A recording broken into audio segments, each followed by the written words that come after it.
or burn this lukewarmness from the body of Christ.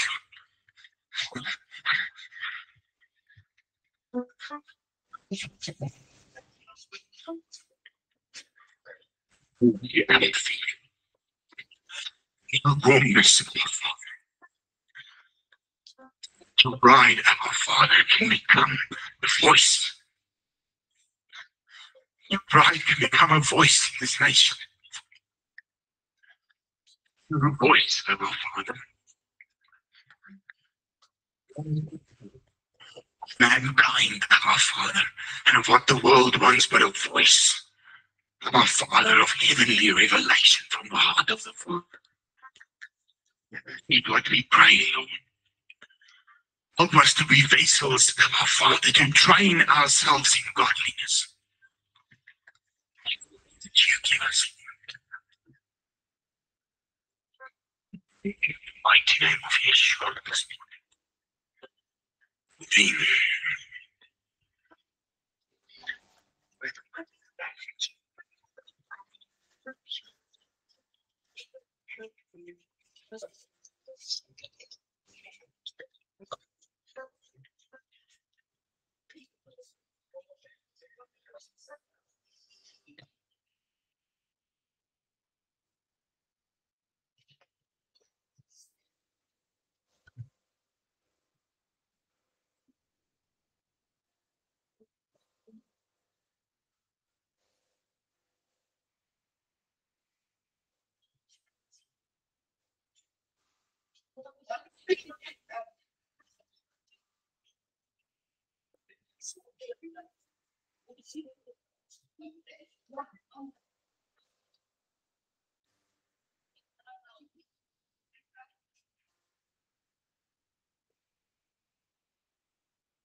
Thank you, Lord.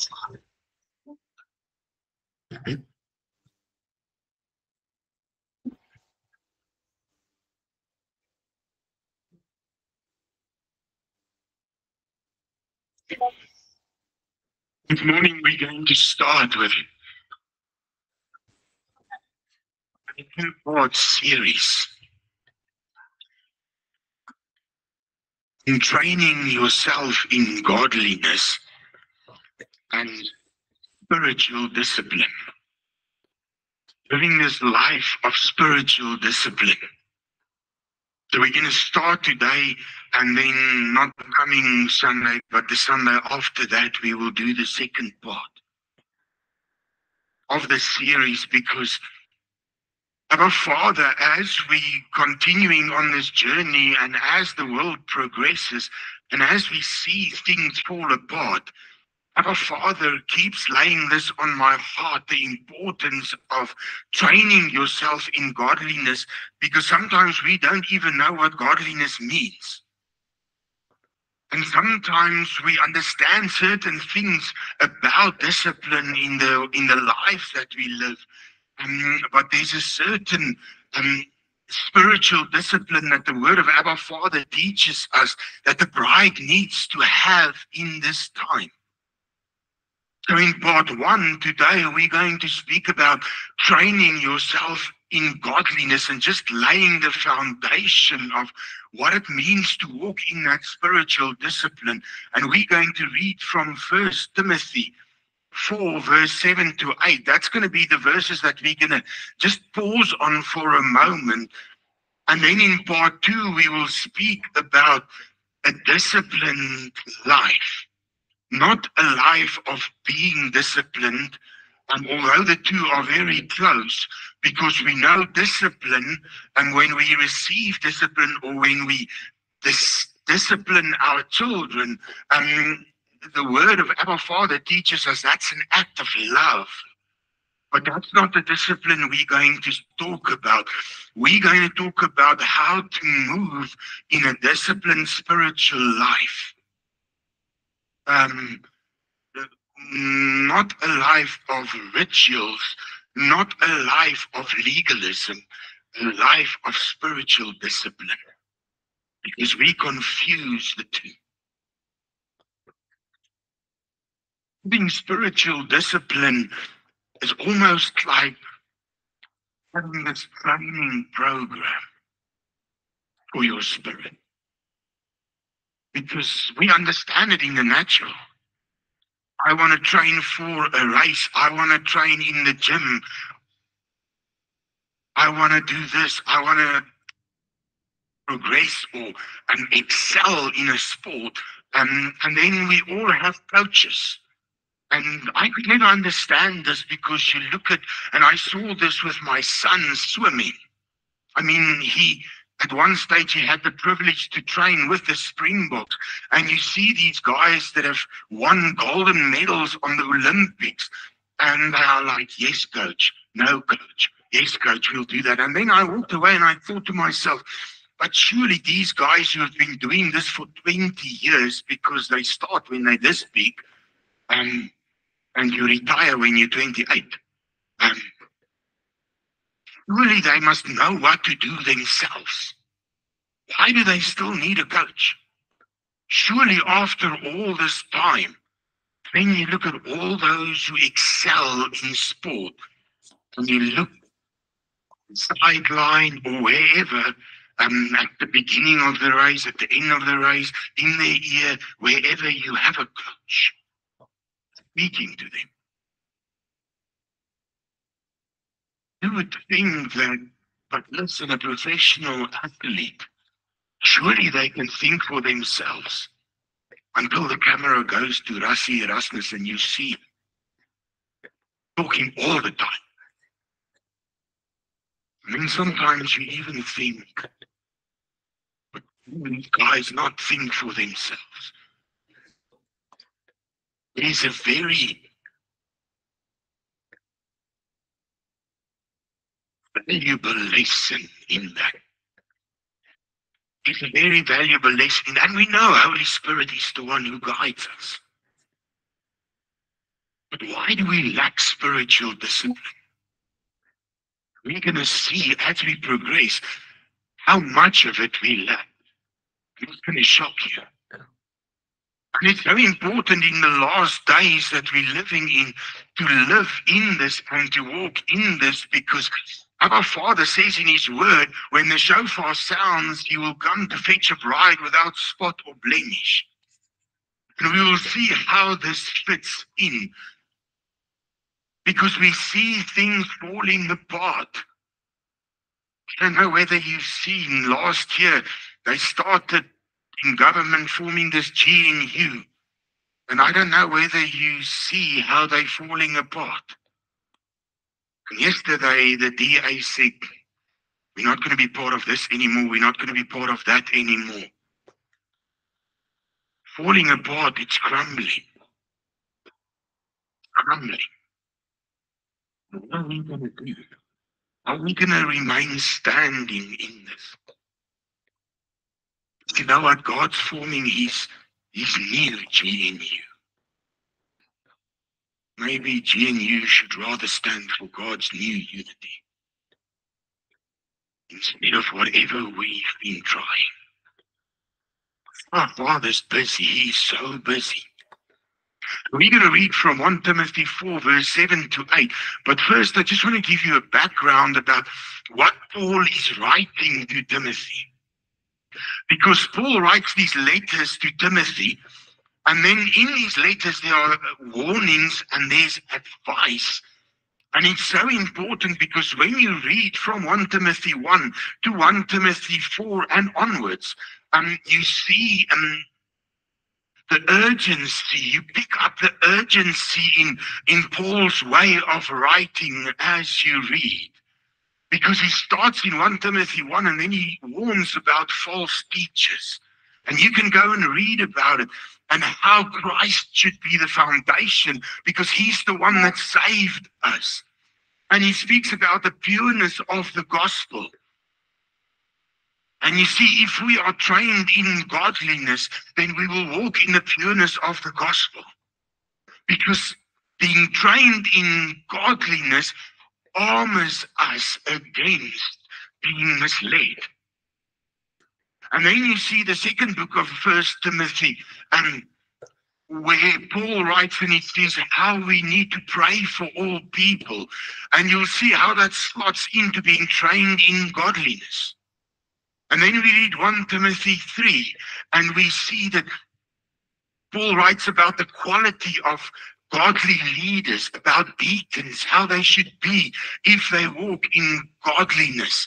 And then he says something which we're going to get back to in a while. But then he speaks about the mystery of godliness.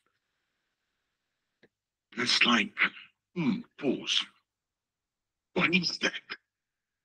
What's the mystery of godliness? Because in the next book, he says, train yourself in godliness. But if I don't know the mystery of godliness, how do I train myself in it? Because we need to understand what our Father's trying to teach us. And then we get to 1 Timothy 4. And then Paul writes to Timothy, he says, in the latter times, if you haven't seen or realized that's the times we're living in now, because he's speaking about the end days, he says, some will depart from faith. And you see, Princess of our Father, that's the danger of not being trained in godliness. Because he says, in the last days, many will depart from faith. What does it mean? He says they will depart from faith, and then he continues and he says, because they heed, it means it actually means they bowed to seducing spirits and doctrines of devils. I want to tell you, and he's talking to the church here. He's not speaking to the heathens. He's talking to the church and he's saying, many will fall away from faith because they heed to seducing spirits and doctrines of devils. And we just need to pause for a moment and just try and find out what are seducing spirits and doctrines of devils. What does it mean? Because the word says in 1 Timothy 4, it will cause you to fall away from your faith. And we know what happens if you fall away from your faith. You end in a lukewarm state, and that's exactly what the enemy wants. And that is the condition of the church in the last days, if you read Revelation. So if we're living in the last days, then the church as a whole needs to move to that Laodicea lukewarmness, because otherwise the prophecy is wrong and it can't be. So we're seeing the church move towards that. He's warning Timothy, and he's saying certain things. He says, listen, the guys are not listening to what I'm trying to say here. And these warnings come out, and he says, many fall away from the faith because they heed to seducing spirits and doctrines of devils. So we've got to understand that seducing spirits and doctrines of devils, listen, they work through people. They're not, I don't know, a dark figure in the night hiding in a tree. They work through people. The person might be on the television, he might be on radio, he might be in person in front of you. But seducing spirits and doctrines of devils work through people. The mission of seducing spirits, if you read the word of our Father, is to take people from truth into a certain falseness because he wants them to move away from the faith. That's the mission of the enemy. But listen, this is what makes it so dangerous to be lukewarm, because when you're lukewarm, you think you are warm. What's the exact danger in that? Because the mission of seducing spirits is to take people from the truth into falseness, and that sounds like the truth. Did you hear that? He takes them into a falseness, but it still sounds like the truth. And in the midst of those being seduced, the false becomes their truth. Are you following me? The enemy seducing spirits in Hebrew and in Greek means it gradually takes you to a place through a falseness, and that you neglect the truth, but you still keep thinking it's the truth. Until you are far removed from the truth, but to you, the place where you are at, and it becomes your truth. That's the tactic of a seducing spirit. And that's why Paul writes about it, and it's so dangerous. Because the seducing spirit is not going to say to you, listen, I don't know, Yeshua or Jesus Christ does not exist. It doesn't work that way. That's not going to get the church to be lukewarm. That there are people that say this, but they are recognized heathens and those who reject God. That's not who he's talking to. And it's important to understand that. Have you seen that you look at people and then sometimes you think, you know what, I can understand how people can say something like that, but how you get people to actually believe that, I don't understand it. Have you seen that? That's the fruit of seducing spirits. Or maybe you've heard the following. That person, that man or that woman has lied to herself or himself for so long that they start believing it's the truth. They believe their own lie. You heard that, seen that? Maybe you've been there. You start believing that lie. It becomes your truth. This is what Paul is saying. We see this around us. And people caught in that. If you drift away from the truth while believing that you are in the truth, in that place where he takes you becomes your truth, because it was so gradually done. The doctrines of devils, a seducing spirit. The doctrines of devils, if you look at the Hebrew and you look at the Greek, and I just want to say this again, doctrines of devils are taught through human vessels. Don't make a mistake about this, because that's one of the things that COVID crippled the world with. Is people saw a new dimension of social media. And they started eating everywhere because you couldn't go anywhere. And after COVID, many people never stopped. Never stopped. Oh, I'll rather stream. Easier. The word of our Father says, no, don't neglect fellowship of believers. Don't stay away. Hebrews 10 verse 25. Don't stay away from it. That's what the word says. Oh, but I'm still part of it with my electric blanket on. It's not the instruction of the great I am. It's not what he says.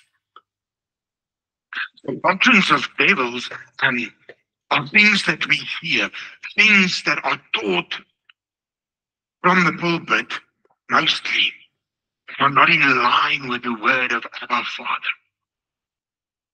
like the cheap grace theology.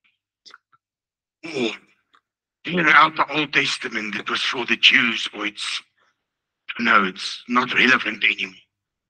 Or the name it and claim it prosperity religion. Or the heresy of once saved, always saved.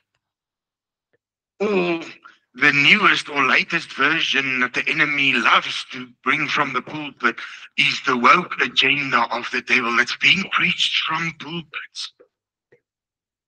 An agenda of the enemy being pushed because he needs those seducing spirits to get the bride in a place where she moves, still thinking that she's walking in truth, but moving to a place of a lukewarm state. And we're going to have a massive surprise when the shofar sounds. Or people from the pulpit, and you hear it more and more and more, that challenge the Trinity, that challenge the godliness of Yeshua being God himself. He was a prophet, he was a very good guy, he was a brilliant preacher, but God, I don't know if he was God. And slowly, the enemy gets people to move from that and to throw that down. Or something like the Hebrew roots movement. Getting people to fall in a westernized Judaism, or sometimes even a westernized Kabbalah, which is a Jewish mysticism. Not from the heart of the Father.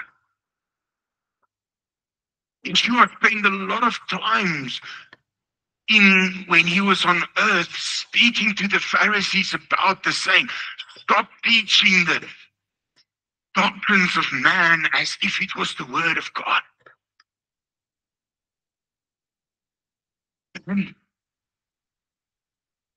That is the definition of doctrines of devils.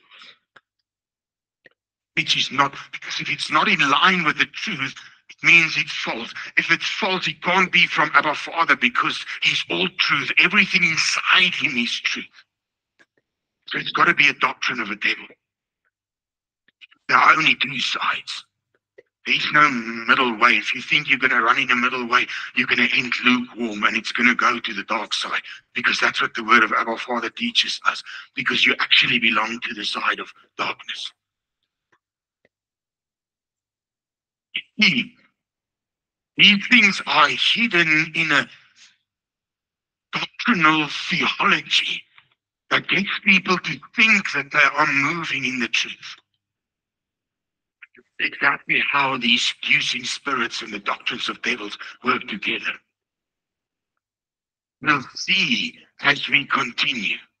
It always has some truth in it. Some truth is not the truth. And if there's some truth in it, then you've got to know it's from the heart of the father of lies, John 8:44, which is the enemy. Because he just surrounds you up and he warms your ears with a bit of truth, and then he throws in the rest. Get you to drift away. And if we don't know the word, Hosea 4:6, we perish because of a lack of knowledge. And we will fall. And don't think that you are exempt from falling, because the word says in Matthew 24:24, even the elect will fall. Listen, the Greek word for elect means those saved by Christ. Those saved by Christ, those who walked in salvation at a time. Well, there goes the heresy of once saved, always saved. We've got to understand that our Father gives us a choice. I can choose now not to serve him anymore. He gives me that freedom of choice. I can turn my back. I will never do that, because he's every breath inside me, but he gives us that freedom of choice. He's not going to force himself onto you.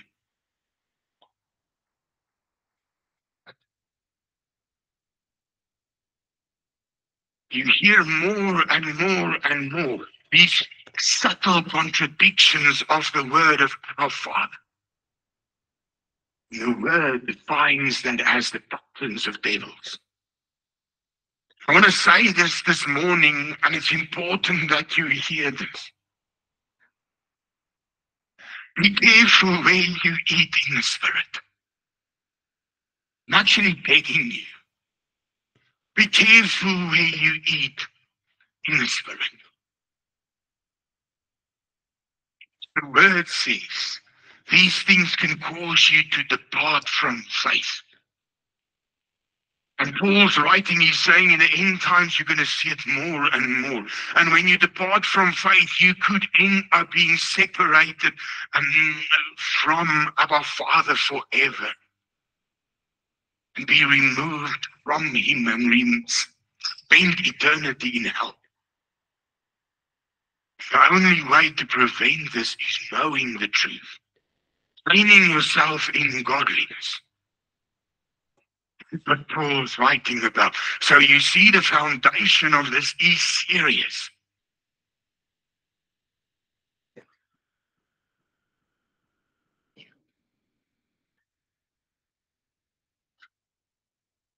These pastors or dominis or reverends, whatever you want to call yourself, but say, listen, it's good to have different opinions, because it's like sitting around a Coke bottle and everybody sees another part of the label. I want to tell you, it's unbiblical. Unbiblical, because when people say that to me, I say to them, listen, but what about God's opinion of the Coke bottle? If we ask him, Lord, what do you see? I'm not talking about that the Lord can speak in the same verse. He can speak to you about something and he can speak to me about something different. I'm not talking about that. I'm talking about the truth. Let's take something like, there is a rapture, there is no rapture. The rapture is going to be at the beginning of the tribulation, at the end of the tribulation, in the middle of the tribulation. Somewhere there's going to be something, or maybe not. And we have all these, and you get these people who form the one world religion, which is part of the enemy's agenda, not God's, that says, listen, it doesn't matter. Have the opinions. We have to have unity in this. Listen, my friend, Prince, Princess of Abba Father. And if we are 4 or 5 people and one person sits that side of the Coke bottle and he believes that the rapture will take place before the 7 years, and there's another one that says it will take place in the middle, and there's another one that says it will take place at the end, and there's another one that says that there will be no rapture, and there might be even one that says, I don't know, Yeshua's going to come on a bicycle. You get all these things. The moment the shofar sounds, those sitting around these doctrines, all of them, but maybe one, if one got it right, is going to be embarrassed. Because it can't all be the same Coke bottle. It's either there or it's not. It's either in the word of Abba Father or it's not. It's important to understand this. And this is what Paul is pressing on Timothy, because the people in Timothy's congregation were giving him a very hard with all these different doctrines and things that they were teaching. That's why Paul's warning him about this. The only way to prevent this is to spend time in the Word, knowing the truth of Abba Father. Because when false teaching comes across my path, I will recognize and reject it from my heart. And then Paul writes a few profound things. And this is the verse that we actually just want to stand on for a little while. 1 Timothy 4 verse 7, but refuse profane. Profane means ungodly lies. Emptiness, it's void of truth. But refuse profane and old wives' fables. And exercise, some translations say, train thyself rather unto godliness. He says, refuse profane things and old wives' fables. So we know profane means ungodly lies, things that are just not in line with the word of Abba Father. And old wives' fables, dit, ek weet nie of julle weet nie, maar dis waar die woord of die term ou vrou stories vandaan. Dis letterlik waar dit vandaan kom. Because that's what it means, and it's not limited to females, guys. Baie mans wat kan loop met die ou vrou stories. It's a term. And we see this in the Greek. It's simply myths spread by man that are not true, that are taken as a truth. Nou het jou ouma vir jou gesê, if you swallow the chewing gum, it's going to stay in your stomach for years. Jy het dit ook gehoor, of is dit net my ouma wat vir my gesê? Die ou vrou storie, dit is so nie. It's not true. And Paul's saying there are things that are generated in the heart of man that are being taught, that's being taught in the church, and that's being used in the fellowship, and you've got to stay away from these things. There are guys, there are people that blatantly just teaching false heresy that's against the word, profane. And then there are these old wives' fables. And he says, do it this way or do it that way. This is going to help, that's going to help. He says, stay away from that. Rather train yourself or exercise yourself in godliness, he says. Because this old wives' fables also includes superstitions, guys. By gelowe. Jesus, ek moet hierdie kouse aantrek, anders gaan ek die game verloor. Jy, my man. Speel in 'n sport, so by die keer inloop en by daai en uitloop, want laaste ons so ingeloop het, het ons die beste game ever gemaak. Moet nie aan, nee, as ek hardloop of fietsry, want laas het ek baie krag gehad. Nee, jy drank nie eet, die antwoord. It's actually trained. Nie die MP nie. Not the shirt. But we have these things, and he says, check it out. Not wrong. Training yourself in godliness. And then he continues, because before we just pause on this training yourself in godliness, I just want to read the next verse. 1 Timothy 4 verse 8, he says, for bodily exercise profits little. My little beteken nie. Ignoreer dit nie. Some translations have this right because it says bodily exercise has some benefit or has an advantage, but it's limited. But godliness, he says, is profitable unto all things. Having the promise, which means the divine assurance from the heart of the Father of life that is now and which is to come. In other words, he says, to train your body physically has an advantage, but godliness, that is limited. Godliness has, in every area in your life, you will excel in this life and the life to come. So he's saying to him, when you exercise yourself in godliness, you're getting fit for eternity as well. Because it profits you there as well. Wie weet dat jou fisiese oefening jou niks gaan help in eternity? He's not saying not to do it. You've got to be healthy. You've got to keep your body healthy. But he's saying if you compare the two, and what we're trying to establish is he's teaching this for a very specific reason. Because he's teaching this to say, even physical exercise you spend a lot of time on, but it's limited in its advantage. But training yourself in godliness, you run around all over the place, eat all over the place, you do whatever, you're not fit in this. yet it's going to remain forever. It's going to be part of you. He's trying to put a perspective to say, we spend so much time to look good in the mirror,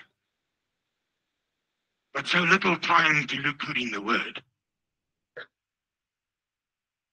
which is God's mirror. The Word teaches us. In verse 7, he says, train yourself into godliness. This training in Greek, and you're going to recognize this word.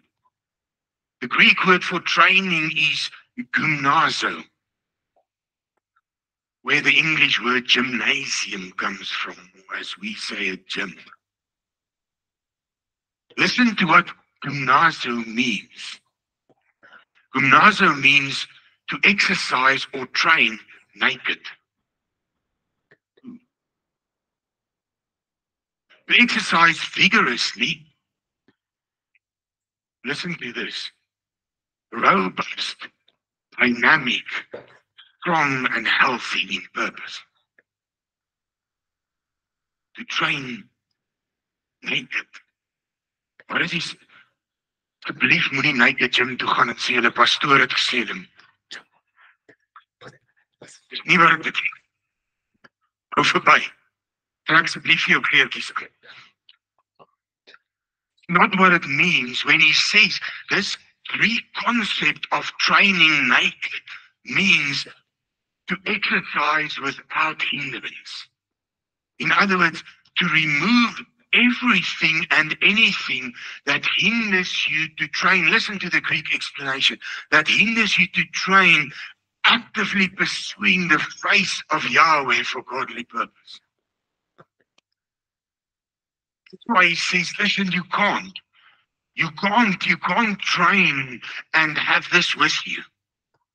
You can't train yourself in godliness and refuse to let go of all the baggage that you're carrying with you. You got to let go of certain things. That's the first step of exercising. If you want to train for the Comrades and you want to do a 20-kilometer run, it's not a good idea to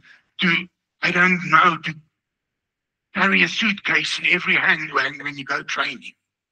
You got to put it down so that you can excel, that you can remove the hindrances, so that you can exercise yourself to get to that place where you robustly and dynamically strong and healthy in pursuing that purpose of what you are training for. That's what he's saying. And he's saying to Timothy, in the spirit, it works exactly the same, yet the people are not seeing this. The first thing we need to do when training yourself in godliness is to remove what is ungodly, allowing God to say, listen, Lord, please take away what's gonna hold me back, what's gonna keep me back, what's gonna weigh me down. Gotta let it go. Otherwise, the training will always be limited. He says, physical exercise has a limited value. It's got a value on earth. But godly, training yourself in godliness, here, some of the translations say, it's here and there. It's beneficial here and there. Meaning in this life and the life after.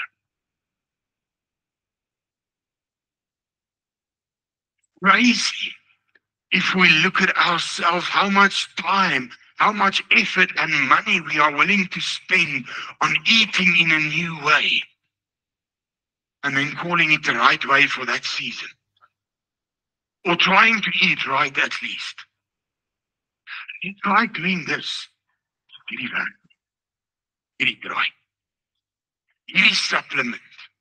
Gooi al uit die kas uit hierdie nuwe supplement. You must try it.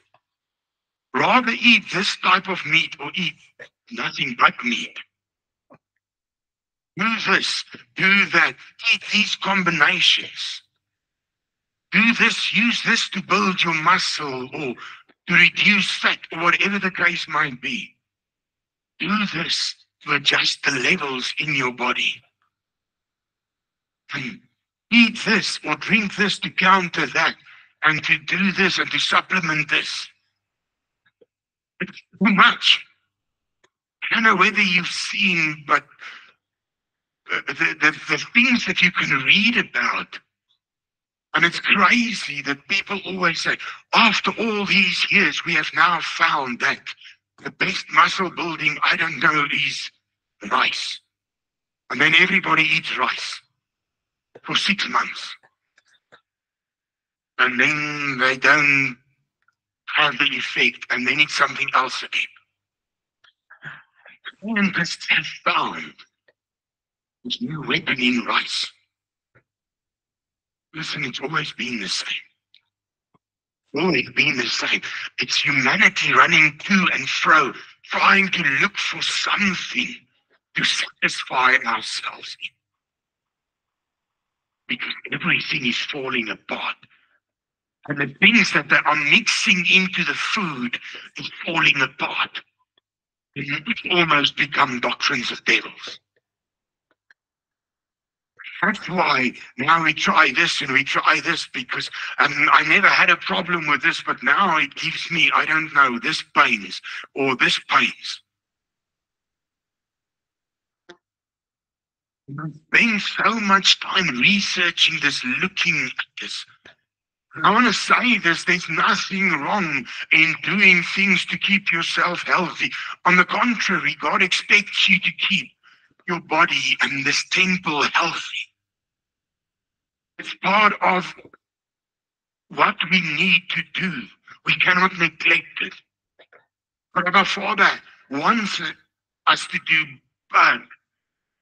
Paul is writing and saying, listen, as long as you realize it's got limited value, it's got a limited value compared to training yourself in godliness. If you prepare to do this, when it gets to training yourself in godliness, you've got to know that this is training for eternity. This is training not only for this life, but also the life after this. Just think about that for a moment. The word of Abba Father says there's a training that we can do in godliness that's going to benefit us in the life after this. It's what the word says in 1 Timothy 4, verse 7 and 8. It's going to benefit you even in the life after. Why is he saying this? Saying, listen, it's got a value to train yourself in the natural life, but you've got to know it's only got value in this realm. The moment you breathe your last breath, and it maak nie saak waar die omtrek van jou bicep is nie, it's going nowhere, it's going into the grave. It's got a limited value. It's got. Don't neglect the spiritual because of the focus. It is because when you're training in godliness, and it's got a value that you don't even see now. It's profitable unto all things when you're training in godliness. What does that mean? It means if you train and exercise yourself in godliness, it's got a benefit in your relationships. It's got a benefit in your business or your work. It's got a benefit in your health. It's got a benefit in every area of your life and the life after. It's trying to draw a picture for us, and it's, if you just sit down and close your eyes and you see this, I want to tell you, and this might be a revelation, gym muscles disappear with age. Then we even pump it up with steroids because I need to look so good now in this realm. I poison my body because that's what steroids is.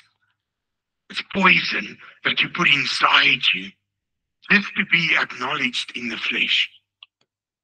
Can you hear how crazy that is? I'll poison myself just for a few people to say, yo, you look good.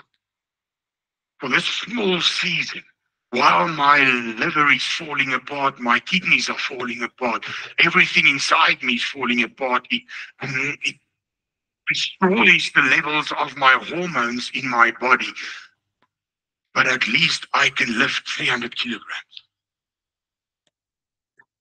And the guys in the gym yell, well done, Fred. All external. And train yourself in godliness. And when you breathe your last breath, that training in godliness doesn't end. It's in this life and the life after, in the benefit. When I saw this, I thought, I need to be embraced into this because I need to understand more about this. And the first thing that we need to understand is, before we even understand what godliness, true godliness is that there is no such thing as instant godliness. Maybe you've tried it and maybe you've seen it. And it's the journey, the road. It's like there's no instant sanctification. Dis 'n van heiligmaking wat jy stap. Vandag, I surrender my life to Christ. I'm saved. I am His. But then He starts walking a journey. And that journey is part of this exercise, this training in godliness. He's got to be on the program. I want to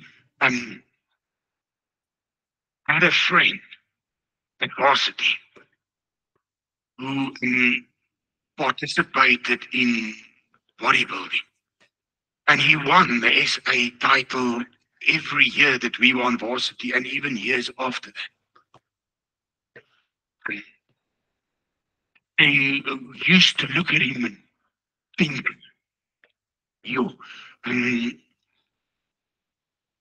discipline is something that one can really follow.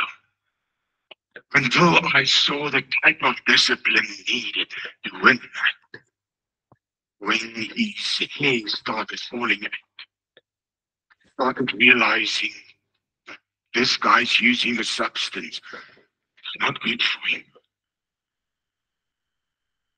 When he got on stage and he looked bad, everything that he put on himself, he looked so fantastic.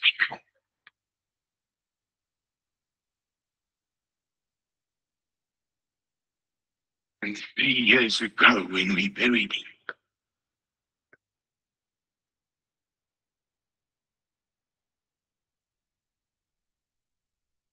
his children, he has twins like I do, boy and a girl. They were born in the same year. But he looked at me and said, what now? For a short while, it had a benefit.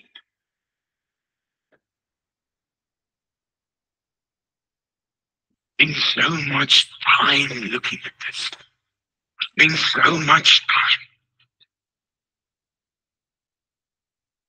The one thing we realize is when I'm on a training program, if I decide I'm going to do, I don't know, a 20-kilometer running race in 6 months' time, there's a program that I follow. There are certain things. The first things I cut out is the Mrs. McDonald's. You're not going to feed your muscles to run the 20. So there are certain things that I get rid of, and there are certain things that I adopt and I walk in order to be ready, that when I get there, I am prepared and exercised for what I was training. And my father saying, what do we do with our spirit?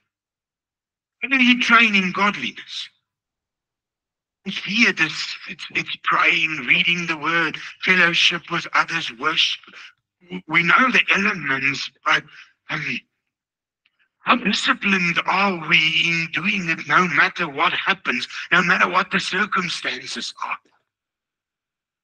Because one thing you can see in the natural, all dedicated sportsmen, they have a certain discipline.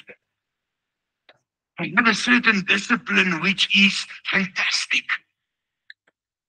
Because whether it's -5 or whether it's 50 degrees, they get up and they go for the training. And at the end of the day, when they receive the prize, they look back and they say, I'll never forget when they interviewed Michael Phelps. He said, what made you a world-renowned swimmer?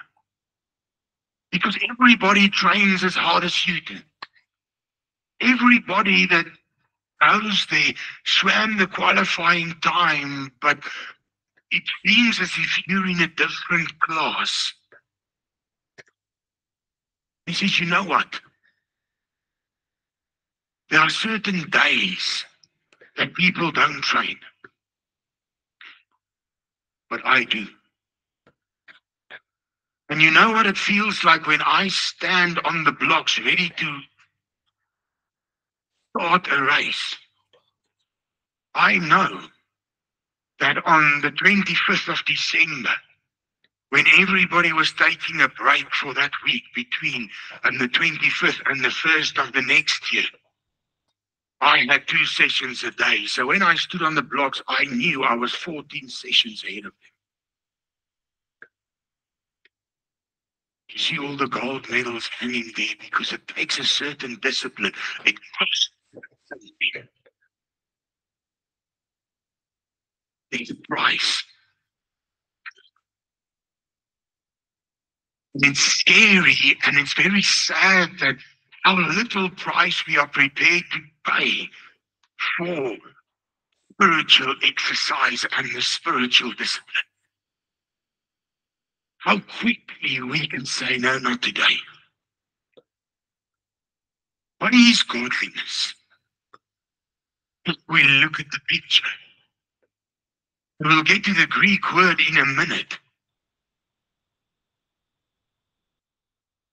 I'm going to go back to 1 Timothy 3, where Paul speaks about the mysteries of godliness. Because he lays a foundation and says, listen, if you don't understand this, nothing's going to happen. So you've got to understand this. And then he says, 1 Timothy 3, verse 14 to 16, he says, he's writing to Timothy and he says, I might be with you shortly, but if I'm delayed, I just want to tell you how to behave in the house of God. And he says, the house of God, that's the church. And he says, it's supposed to be the pillar and ground of the truth of the word of Yahweh.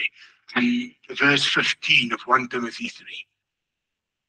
And then he says something about the mystery of godliness.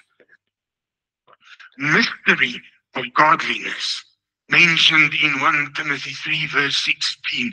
The mystery in Greek is the word mysterion, which means something that's been concealed, although sometimes prophesied for a while, is now revealed. In other words, something was concealed, and the moment it's revealed, many times you'll see, especially Paul, loved to write about the mysteries of the gospel and the mysteries of godliness. And this word simply means something that was concealed, maybe in the Old Testament because it was prophesied, revealed in the New Testament so that everybody can see it. And that is the Greek picture of this mystery, this brought out of concealment, because it's being revealed to the children of Abba Father. And he says, the mystery of godliness, it starts with the fact that Abba Father, that Yahweh Elohim, the creator of heaven and earth, became man and dwelled on earth in a fleshly form. And you see why it's a mystery, because it is prophesied that Yeshua would come right through the Old Testament, and in the New Testament he came. And that revelation, Paul says, this is the mystery of godliness. Because we've got to understand this. And then he says, the beginning of the mystery of godliness is Christ revealed. Christ that was revealed. And then he says he walked on the earth and he was crucified and he was buried and he was raised after, he rose from the dead after 3 days and he ascended to heaven. And he says, now in this picture we see now there's a doorway to godliness. If we are in covenant with him who gave us this way to eternal life through the blood of the Lamb.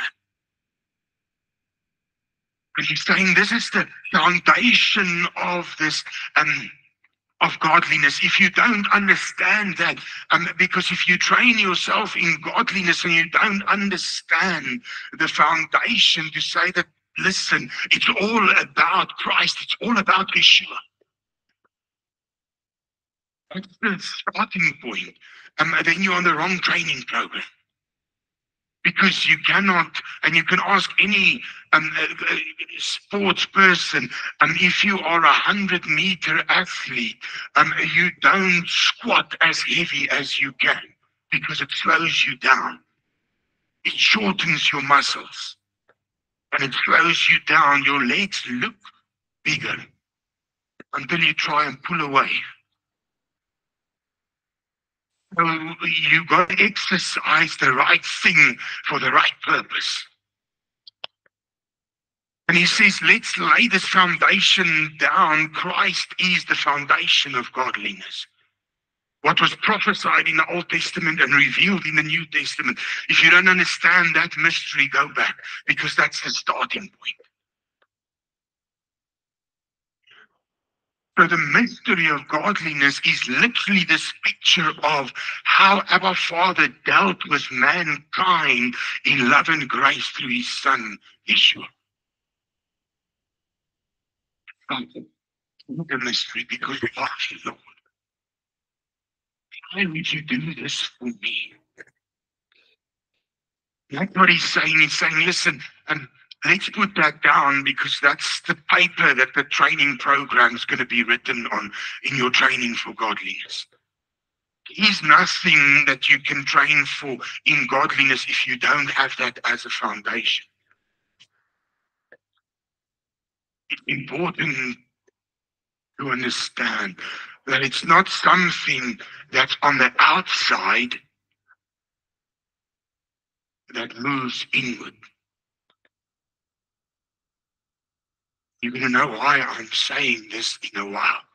It's something that starts on your inside and moves outward. It's important to understand this, and we're going to see as we continue why I say this.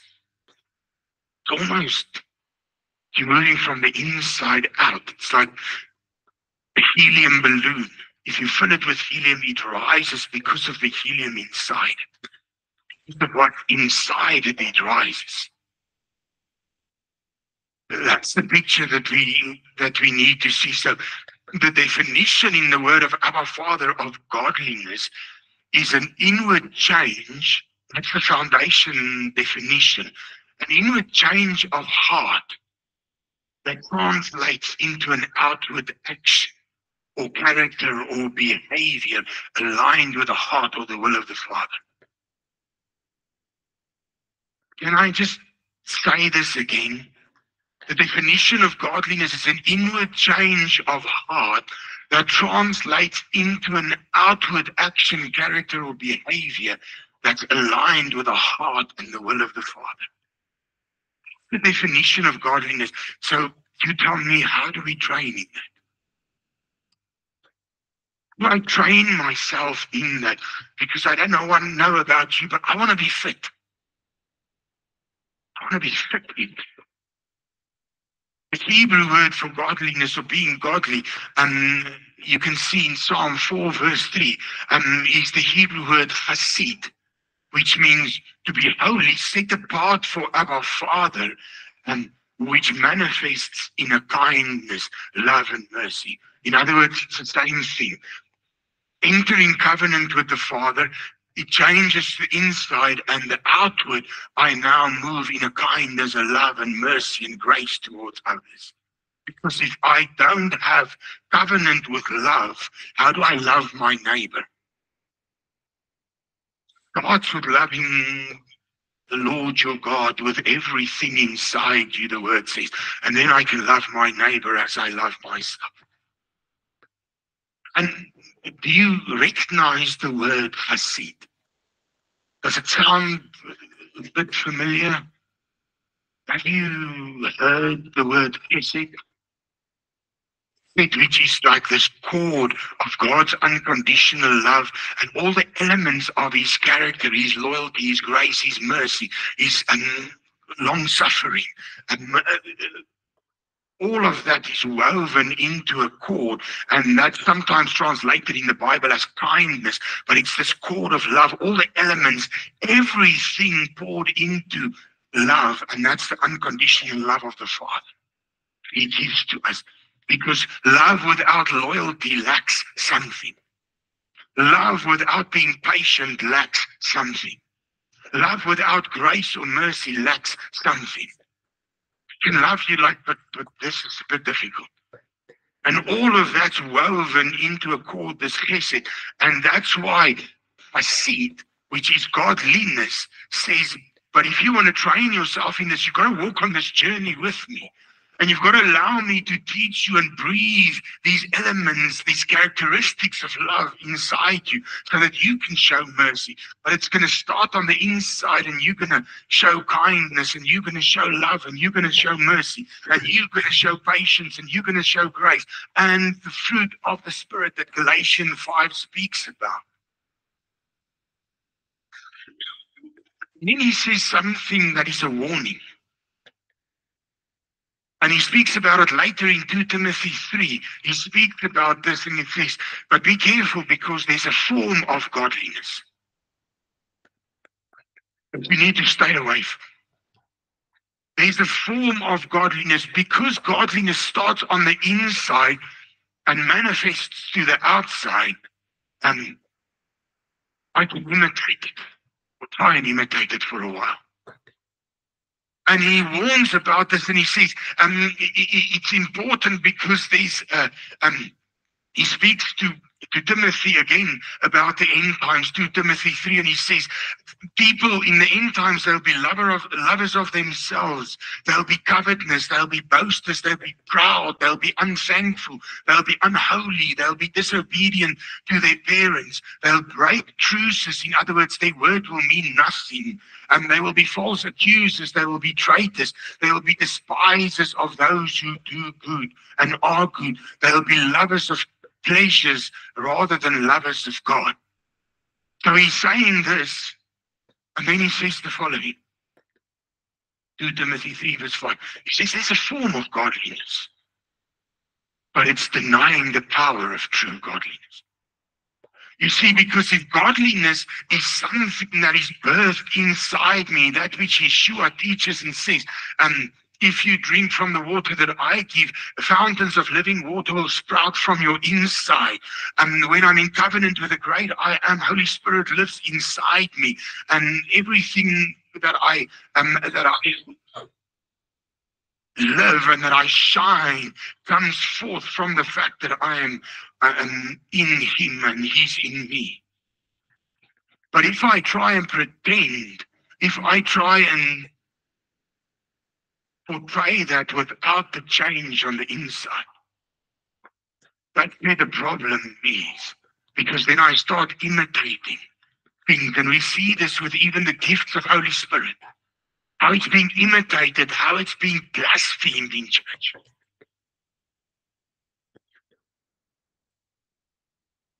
When he says there's a form of godliness, he uses the Greek word, and listen to this because it's important. He uses the Greek word eusebias. And listen to the translation of eusebias. It means a reverence in an outward form or outward behavior. In other words, you pretend to have reverence. Listen to Eusebius, the way that it's used in 2 Timothy 3. It does not require an inward change, repentance, or humility. It does not require an inside change. That's the word used when he says there's a form of godliness. But these people are so egocentric and self-centered. There's a form of godliness. So you can be, per definition, the biblical definition of Eusebius, you can be Eusebius without being in covenant with the great I am. Form can pretend to be without action of goodness, without a change of heart, returning to covenant and repentance, and in that covenant and relationship with the great I am. And this answers a question that you might receive many times. Soveel boeddhiste is sulke goeie mense. And it's the definition of this. Many other religions, listen, use this definition of Eusebius to have a form of goodness that is shine to the outside. There are certain things that are done that seem as if they're in reverence of something or someone. You think your heart, say to goeie heart. But that's not what our Father requires. Our Father requires covenant and duty. And that's why you can look at somebody like, let's say, a Buddhist, and even some Muslims, and you will say, but they are good people. And you will see devoted Buddhists, they are Eusebius because they display a goodness, even a reverence they display when you look at them and when you hear the way they talk, but they're not in covenant relationship with Yahweh Elohim. So the true godliness, the power of true godliness, he says, if there's a form of godliness, it denies the power of the truth. That's not fair. And he says it's a form of godliness. So people look at me funny when I say, but these people are such good people. I say, no, there is a form of godliness. Because it's biblical to say that, but it's denying the true power. Because if being Eusebius, I rely on my own power because I need to display all the goodness. The self-discipline of being Eusebius, everything leans on you. Because you trust in your own power to be good. You trust in the good deeds to appear good. Everything that you shine to the outside, you've got to take responsibility of. What hard work that is. But if it's on the inside and it's ignited in this covenant relationship with the great I am, and I remain on my knees in humbleness and live a life of repentance and can say, sorry, Lord, I think I lost my temper here. Please help me, Lord. I repent. I apologize, our Father. And then I start walking this road, and I start walking on this road of true godliness.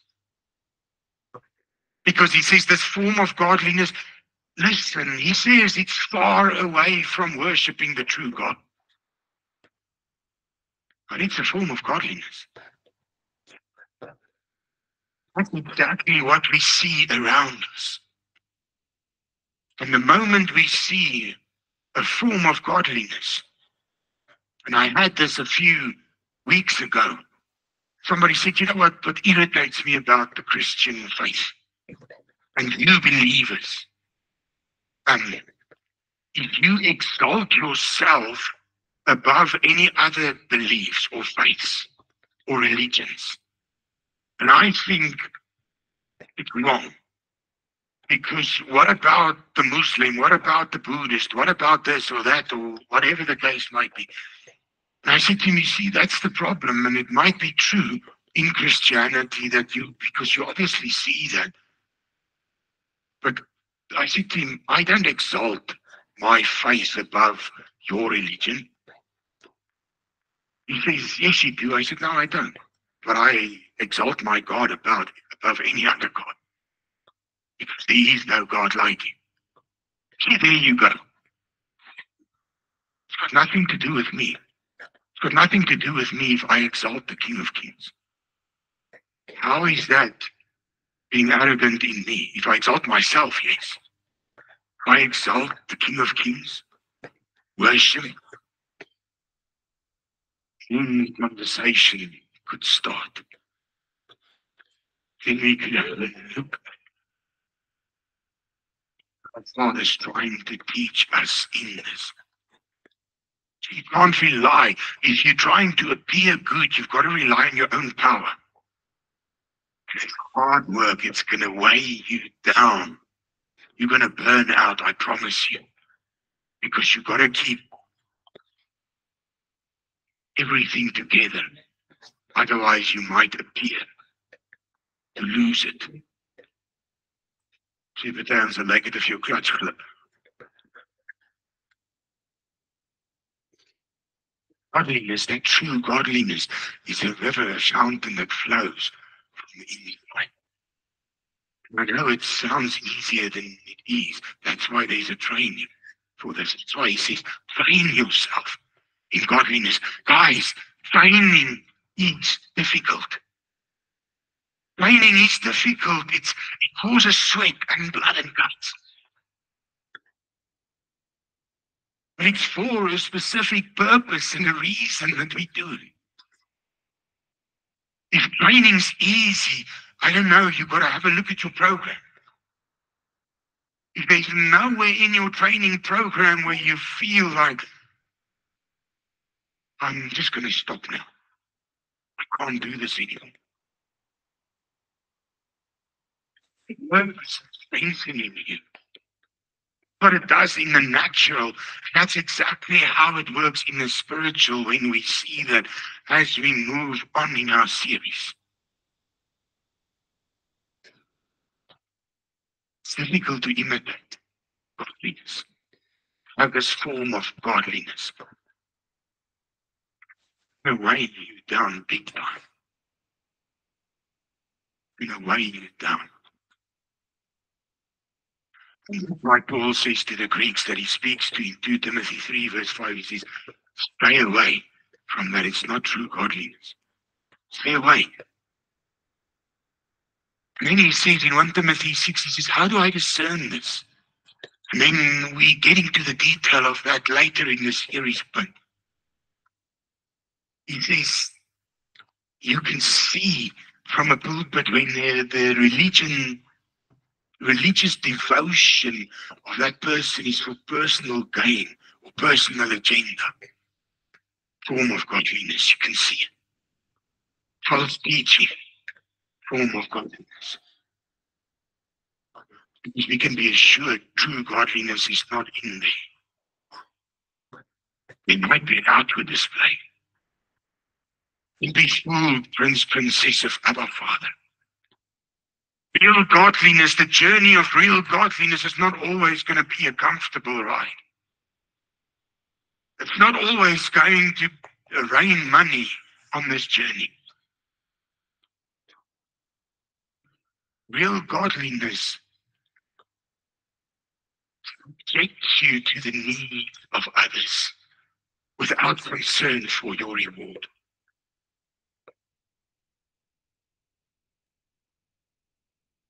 Being teaching consistent with the word of Abba Father to see true godliness. We'll see next time, in our next teaching, we'll see, but God gives us his measuring stick. What does a measure? I just want to, as we moving towards the end, I just want to go back to our verse in 1 Timothy 4 verse 7, when he says, train yourself in godliness. This Greek word for godliness is also the Greek word eusebias. But it's got a small change. It's got a bit of a different inflection. Listen to how beautiful the word of Abba Father is and how profound his word is. Because the inflection of the word Eusebius changes the whole word from outside in to inside out. And he says the form of godliness will be on the outside in. You will, outside, you will satisfy yourself. Try and satisfy yourself because you're trying to do it for people. You're trying to appear godly. The moment the inflection of Eusebius changes like it does in 1 Timothy 4 verse 7 to 8, it changes direction from inside out. There's got to be something ignited in you before it can go outwards. Otherwise, it's not going to mean anything. Remember the definition of godliness? An inward change of your heart that translates into an outward action, character, behavior aligned with the Father's will and the heart of the Father. It's going to take discipline to achieve, training to dazzle. But when people see that, they will recognize the godliness, the bride of Messiah will recognize it. The word teaches us. When you're training in the natural, people will see it. They will say, "Sure, what have you been hanging out in the gym or something? You look different." People see it. Paul's trying to say how much more is the King of Glory, the King of Kings, the Creator of the universe, ignites this fire inside you. He lives inside you. What people are going to see. You can train yourself in that godliness. Because that's where you need to move. To display the character of God, not because it's the right thing to do, because it's the breath, every breath you take. You don't live without him. And then you'll see, you'll just carry on, and people will say, "There's something different about that woman. There's something different about that man. You didn't even try." But people will still see it. Training in godliness. Training in godliness. Stand on your knees.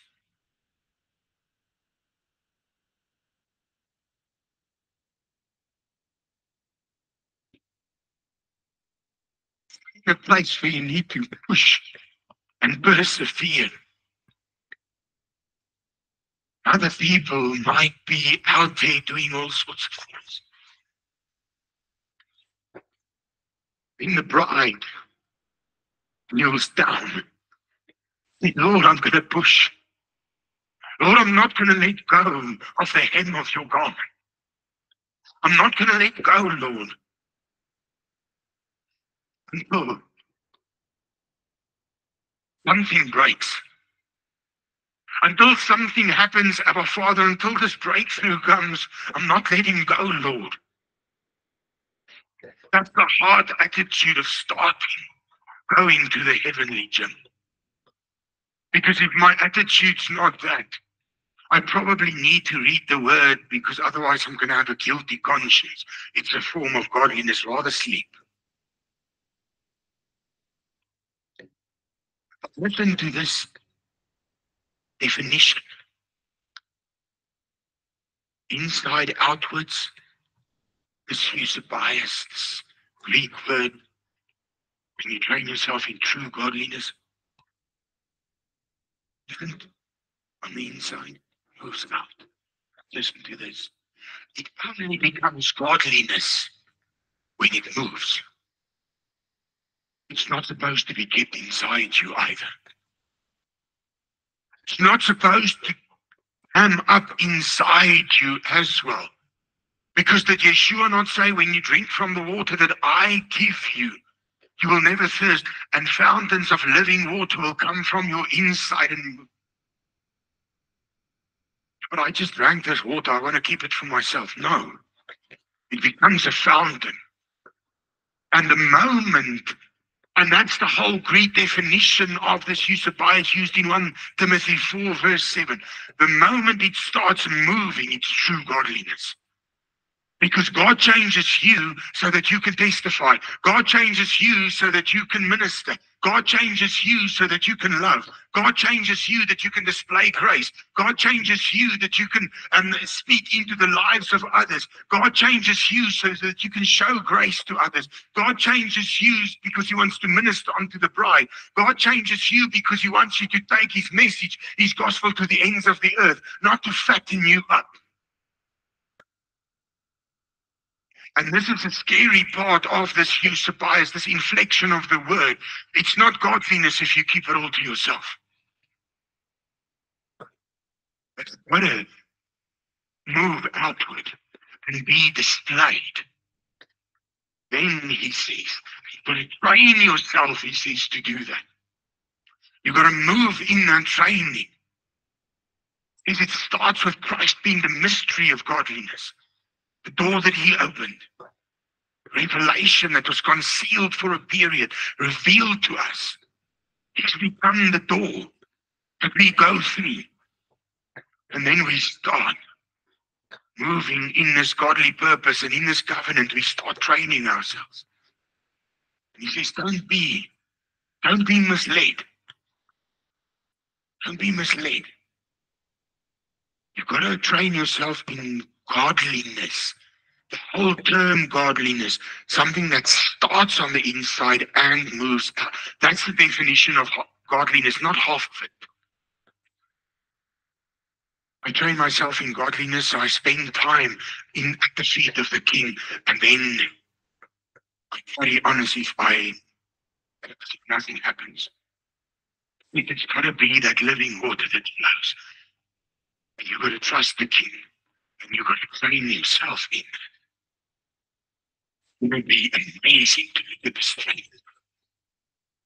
See how nou die eintlik vir mense nie nou nie. That's why you train. Self daar is sê ek hardloop nie eintlik nie, ek swem nie eintlik nie, ek ry nie eintlik fiets nie nou nie. But when you train, something might change. When you gymnazo, something might change. When you train, something might change. Ek praat nie eintlik voor mense nie. Okay, so let's get rid of the limitations so that you can train naked. Dit voor mense. Let's spell it out. Part of your training. Hoe sit gou die gewiggies neer? En dan hardloop ons weer. Snap ons met die pull van your ankle, van your foot off. And then we try running 100 meters again. Can you see? God's not going to give us a commission. Gaan na alle nasies. Maak hulle my disciples. Doop hulle in die naam van die Vader, Seun en Heilige Gees en leer hulle om alles te onderhou wat ek julle geleer het. He's not going to give us a commission. He's not going to ask us to testify. He doesn't want us to. Ask Moses, who said he cannot speak.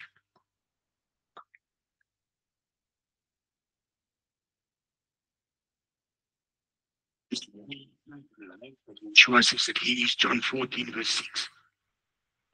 Oh, picture. God training himself in godliness. I just want to close with this. Many times in our lives we feel, we say it to God, and we sometimes even get angry at God, and we display our misunderstanding of this. Sometimes feels as if things escape us. I know I should be doing this. I know I should be teaching. I know I should be in a worship team. I know I should be counseling. I know I should be interceding, praying. I know I should be in an outreach team that helps reach out to the poor and the widows. You know, I should be doing this, but it seems to escape me. Dis wat om my hart gebeur.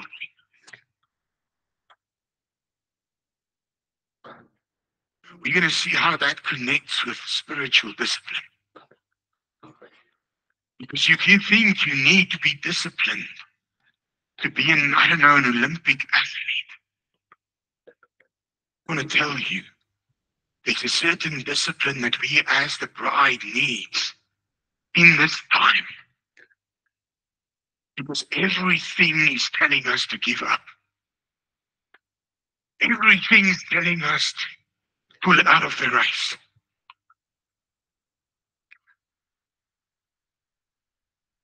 Everything's telling you it's too hard. Everything telling you, it's too cold. Everything's telling you not to do it right now, just to wait for a while. And there's something about spiritual discipline that we will learn, that we will see. There is no other time now.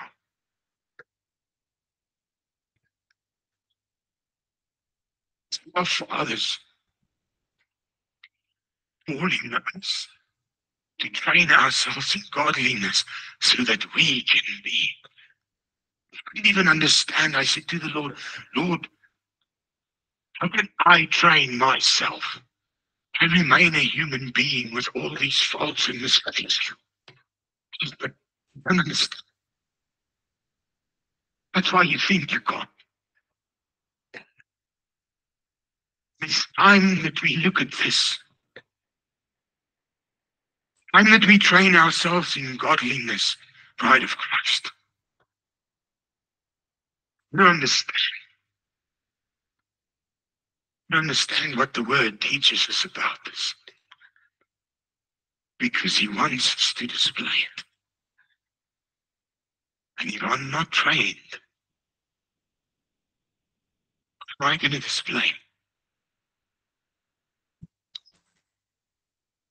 Right. Do you want to be a bodybuilder?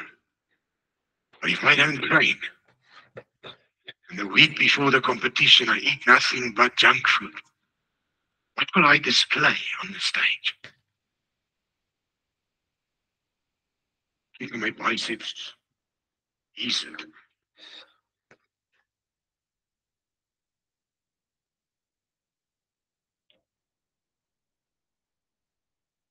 We don't see that. Life's unfit.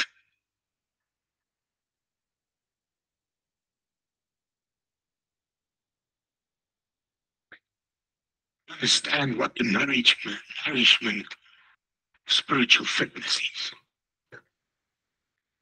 Because there's also supplements. And we are in the presence of the King today and say, help us to train ourselves in godliness, so that we understand what it means. Let's pray together.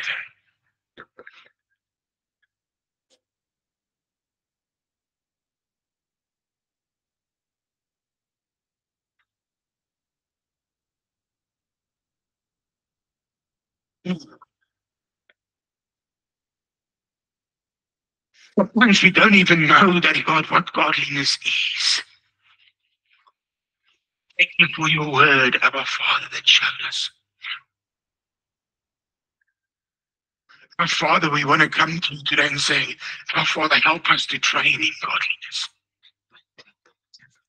And if you're sitting here today and you think, I might be unfit in godliness, I want you to stand with me because I want to pray with you.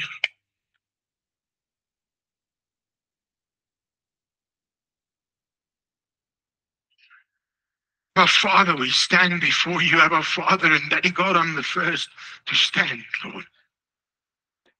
I'm the first to stand, Lord, and say, our Father, if there's any area in my life where I'm unfit in godliness, Lord, show me, Lord. Our Father, this inward, our Father, fire that burns inside me, like the prophet Jeremiah says, even if I want to keep quiet, I can't. Because it's like a fire inside me. Our Father, you display it. Absolutely. Help us to train in that, Lord. Help us, Abba Father, to stand in that full godly purpose, Abba Father, because we can rise in what you created us to be, Abba Father. You did not create us, Abba Father, with limitations with regards to our purpose. If you give us a purpose, you give us the fullness of that purpose, Abba Father, if we stand in you. And if we train ourselves in godliness, Abba Father, we will walk in this journey, Abba Father, of sanctification. And walking in that fullness and being the fullness of that vessel that you ask us to be, Lord. A lot of I'm going to be disobedient. There's a lot of people here that feel that they don't have a role to play. You don't know exactly. You don't even know if God wants to use you. Never mind where. You don't know how to get there. You don't know how to stand up and say, Lord, I just want to start at a certain point, Lord, and just start moving towards this, Lord. I know if I look at your promises, there's a godly purpose, but I don't see it, Lord. And even if I see it, I don't know how to get there, Lord. I want to tell you, my brother, my sister, you're in the right company. The word of our Father gives us this training to godliness. Gives us this, make our muscles strong, enduring, to walk, to move, to press on.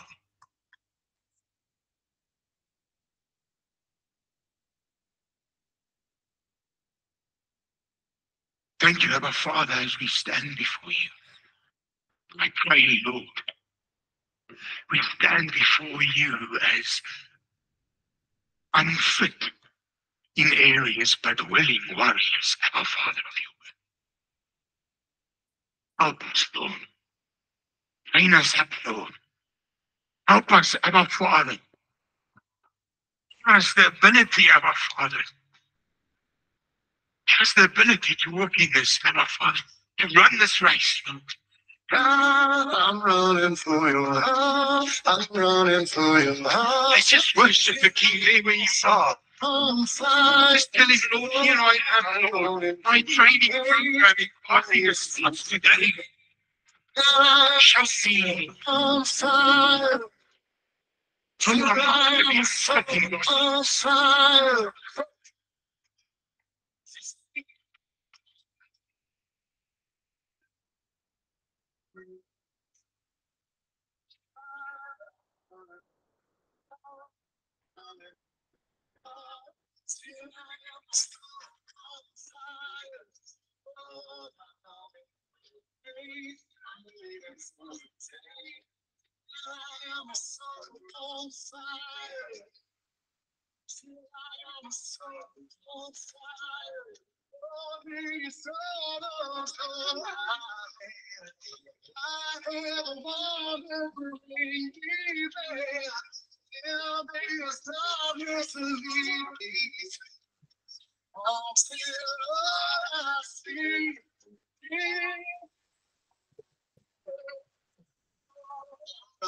For your love, I'm running for your love, till I am so on fire.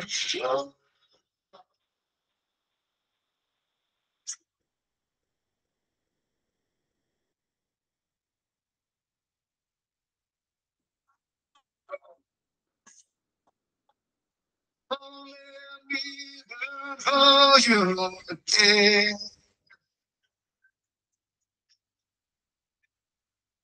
Let me return to you. Yeah. Let's just sing this to you. Oh, let me burn for you. Yeah. Let me return to you again. I'm running for your love, running for your love, till I am so on fire. Oh, waiting for the waste, waiting for the day. I'm so outside.